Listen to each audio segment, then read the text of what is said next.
Welcome to the second video of this series, JavasCript Robotics, where we're going to learn how to make robots using Microbit, the RoboBit kit from KittenBot, and also programming everything with JavaScript. Today, we're going to start talking about sensors, and I would like to start with the question, why do robots need sensors? What is the point of having sensors? If you were in the class, well, you learned that there's something that we call the sense, think, act cycle. So every robot has to sense the environment. The robot is sensing the color of something, or the distance, or any other, like we're going to do today, the temperature, any other physical phenomena. And then it gets that information. So after realizing or sensing the environment, it's going to start planning how to react to that environment. And then we go to the third step, which is acting. How do we react? What do we do with the information that we have after analyzing that information? In this same cycle, we require three things. We need a sensor, which could be a thermometer, which could be a distance, like an ultrasonic sensor. It could be a gyroscope. Then we send information to our microbit, and then we need a controller. We need a controller with a program that actually reads the information and then plans an action. And then we go to an actuator or effector. Let's say, I don't know, maybe our robot is moving if the temperature is too high. Well, we need motors, in this case, to make the robot move. Let's go to Make Code Arcade to actually do our program. So let's go back to Make Code Arcade. Let's create a new program. So I'm going to call this program using the thermometer. So for that, let's go to JavaScript. Remember, we're not using the blocks anymore. So the first part is reading the temperature. So one thing we can do, we have here our forever function. After the open bracket, we can start drawing something. Now, I also want to introduce you this time in this video to the comments. So if I add this, I can actually start adding comments. So what are comments? So comments are information that is not going to be compiled. It's not going to be written or it's not going to be read by the program or the microbit. This is a help for us humans and programmers to maybe give some ideas. Sometimes code gets so complicated that it's always nice to have some comments, especially in open source software. It's very cool to have comments to explain what we're doing. So we can introduce the comments here. So we go like this, and we can say we can add a title, using thermometer. I write another line that says coded or created by Mr. Gus. All right.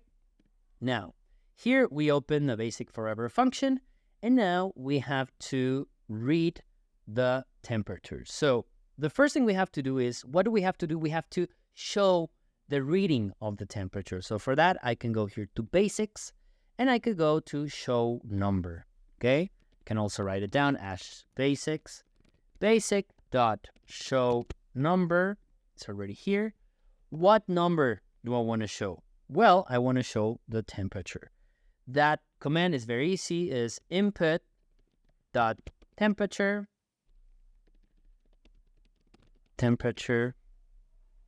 we open and close parentheses, and now when I play the code, I see here 21.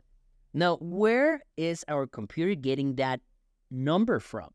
Is that a real temperature? Well, no, it's a simulation, so it's an invented temperature that I can also adjust using my scroll bar. So if I go to 47, it will show 47.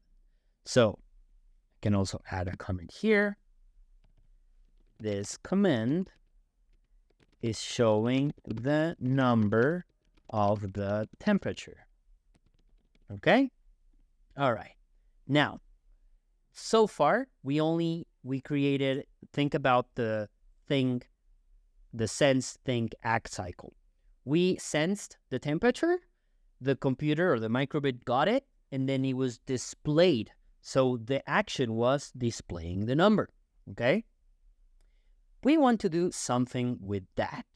We want to say, hey, I want you to show a message. If the temperature is bigger than 37, or let's say 38, it should show the message, go to the doctor. If the temperature is lower than 38, then it should show the message, you're okay. So what do we do that?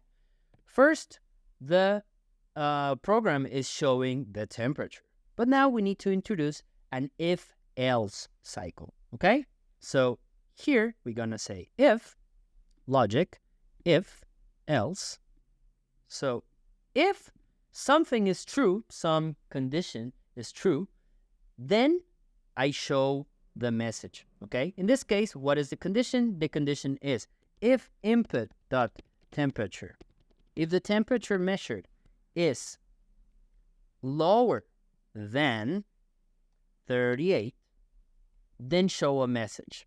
How do we show a message? We say basic dot show. In this case, we don't want to show a number. We want to show a message. So show string equals you are healthy. All right. Now, I know this could be a little bit weird because what if your temperature is below 30? Okay, that would also be very bad. But we just have this condition. Okay. Now, else, what does that mean? So if the input temperature is lower than 38, everything is fine. It's going to show a message, you're healthy. But what happens if not? That's what this else means. So else, curly bracket. So if it's, what would be the other case? Well, the other case would be the temperature is above 38. So for that, we say basic dot show string, and then go to the doctor. Okay? And then we finish that. So let's try to test it. So first, it shows the temperature, 21. And it says, you are healthy. Okay? You are healthy. Now let's go to 43. 43 is the new temperature. And then go to the doctor. Okay?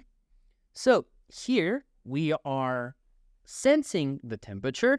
We are displaying it on the screen, and then our microbit is comparing.